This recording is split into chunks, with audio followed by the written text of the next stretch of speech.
Coming up on Mountain News this morning, one Floyd County family is asking for answers after the death of James Osborne more than 2 years ago. And the Commonwealth is in need of nearly 700 certified teachers. Dedicated to Eastern and Southern Kentucky, this is WYMT Mountain News this morning.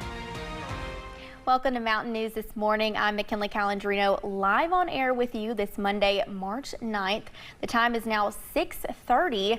Let's check in with First Alert meteorologist Megan Desmall for a look at your forecast this morning. Megan, I know we're talking about how it was foggy this morning. What can we kind of expect for the rest of the morning? Well, once that fog does eventually clear out, we're going to see some nice and dry skies taking over, and of course, definitely those warmer temperatures. But here's what we're looking at for that dense fog advisory from now until 10 o'clock. Those counties highlighted in gray. You can expect dense fog on your drive, so make sure you're driving carefully, maybe adding a little bit of extra time if you're heading out this morning. But as I mentioned, drier weather is definitely on the way. I mean, we're talking mostly clear skies this morning, and that's what's going to continue even as we're heading into the afternoon. Cloud cover won't start increasing until we're heading overnight. So let's talk temperatures, right? Looking at a mixture of some 40s and 50s, nothing too crazy as you're heading out the door. Maybe a little chilly for some folks as it's 39 in Louisa, but by the afternoon, don't worry, improvements are on the way. So if you don't like those chillier temperatures this morning, you'll definitely love the warm temperatures of this afternoon,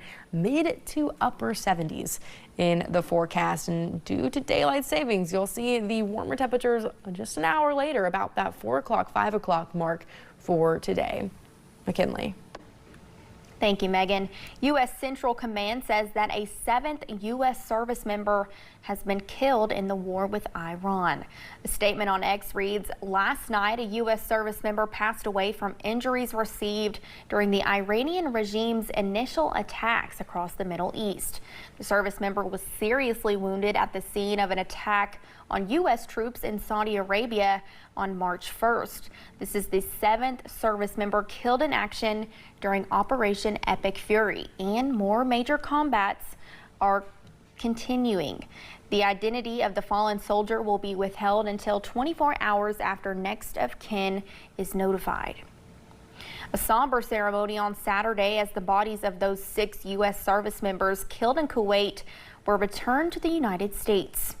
President Donald Trump, Vice President J.D. Vance, and Defense Secretary Pete Hegseth were among those attending the dignified transfer ceremony at Dover Air Force Base in Delaware. The U.S. Army Reserve soldiers killed were part of the 103rd Sustainment Command, a unit that's based in Iowa. The soldiers died just days after the United States and Israel launched a massive attack against Iran. On Tuesday, we told you about the death of a lineman in Harlan County. The Clay County native was only 19 years old, and he had just started the job a few weeks earlier. WYMT's Neely Green spoke to Bryson Cottingham's family. He was definitely one of a kind. That's how folks are remembering Bryson Cottingham, a 19-year-old country boy. Louder than life. He was always down to do anything outside. Absolutely loved fishing, hunting, racing, hill climbing, anything riding he can ride on, he would ride it. Bryson was a lineman and was installing fiber cable from a bucket truck when he was electrocuted Tuesday. Peyton Howard is Bryson's cousin and says he was there when Bryson was born and watched him grow up to be a great young man. I remember when he was that big, he's just big enough to look over the top of a pool table and he'd have a pool stick sitting there trying to play with us and be out fishing. He's been fishing with us since he's big enough to hold a fishing pole. Hunting, as his papa Mike, that was his hunting buddy. While Bryson loved spending time outdoors, something he treasured even more was his big Dodge truck. If he wasn't washing that truck 5 to 10 times a week, he wouldn't clean it at all. Always had the money, have to have money to keep his truck clean and to go fishing, put gas in his tank. And a lot of times he was having to buy new tires for his truck because they loved doing burnouts. He would wear the tires off the side of the truck faster than anything you've ever seen. Howard says Bryson was the kind of kid that would call just to check in and have a good laugh. He would call, he'd call me randomly or message me throughout the day just to check on me, and he'd call to talk to my son, saying that was his little buddy. Always asking what you was fixing to eat, loved to eat. It don't matter if he just got done eating, he'd call and say, what are you fixing? I'd say, nothing. He's okay, I guess we're gonna starve to death. Howard says he's going to miss those phone calls and says it's hard to believe his little cousin is gone. And everybody loved him. Always put a smile on your face, making you laugh.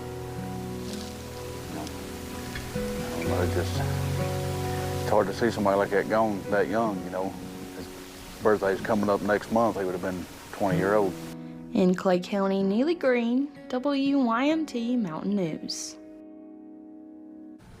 A celebration of life is today at 2 p.m. at Britton Funeral Home. 2 new arrests were made in a Perry County murder investigation. 27-year-old Ryan Huff was found shot to death outside of an apartment building on Tuesday.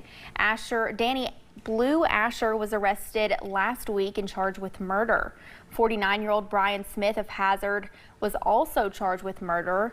37-year-old Miranda Cat Connor of Hazard is charged with hindering apprehension. Smith and Connor were arrested Thursday night in Lecher County on unrelated charges, and warrants were obtained in the murder investigation Friday. A judge has denied a motion asking him to step down in a high-profile Eastern Kentucky murder case. Special Judge Christopher Curran will not rescue himself in the case against former Lecher County Sheriff Mickey Steins. Steins is accused of killing District Judge Kevin Mullins in September of 2024. Defense attorneys wanted a new judge after claiming Judge Curran and Mullins sat next to each other at a judicial conference just days before Mullins was killed.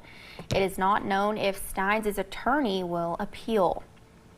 Lawmakers at the state capitol are considering a new bill aimed at bringing more transparency to child custody cases.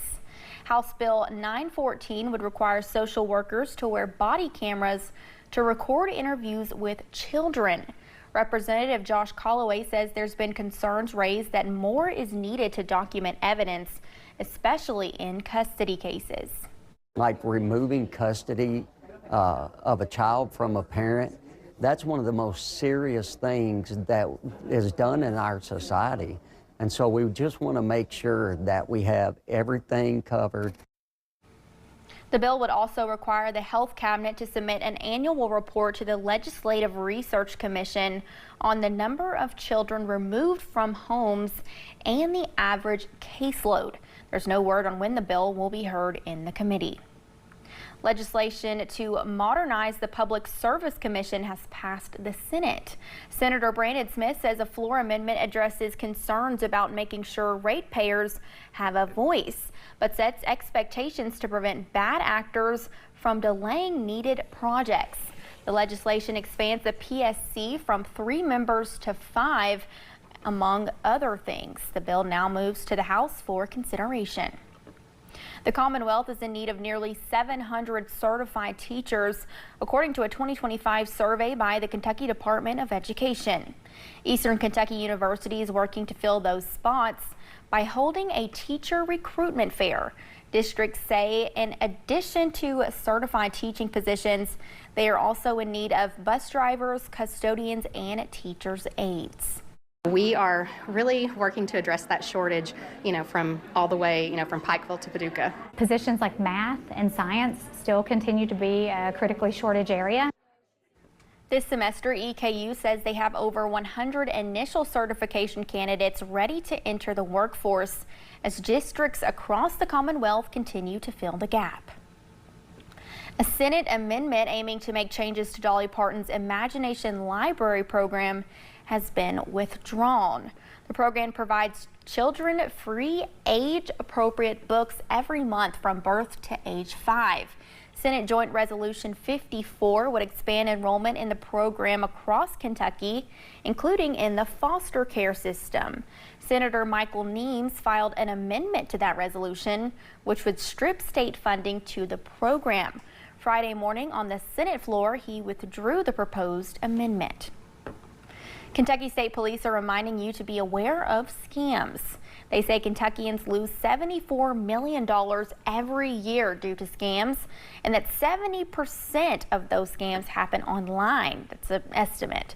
About 30% of scam victims report a decline in mental health afterward, and police say knowledge is the best way to avoid them. They're offering free resources at stopscams.ky.gov.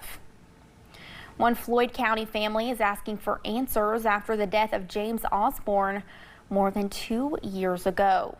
Osborne was found dead outside of his car in the Drift community of Floyd County. His family says they have been waiting for answers since that dreadful day.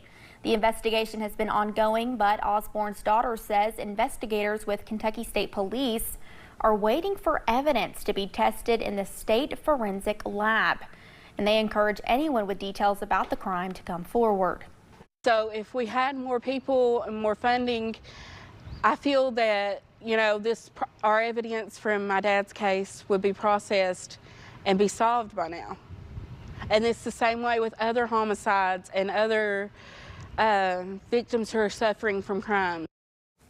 Anyone with information regarding Osborne's death can contact Kentucky State Police at 606-433-7711. Callers may remain anonymous. In Brodhead, several people were evacuated from their home after a tree fell on their house. Brodhead Fire Department say it happened at the 5000 block of Brindle Ridge Road just after 4 p.m. yesterday. They say crews made sure everyone was evacuated and cleared any loose debris to prevent further damage from weather conditions. They tell us no injuries were reported.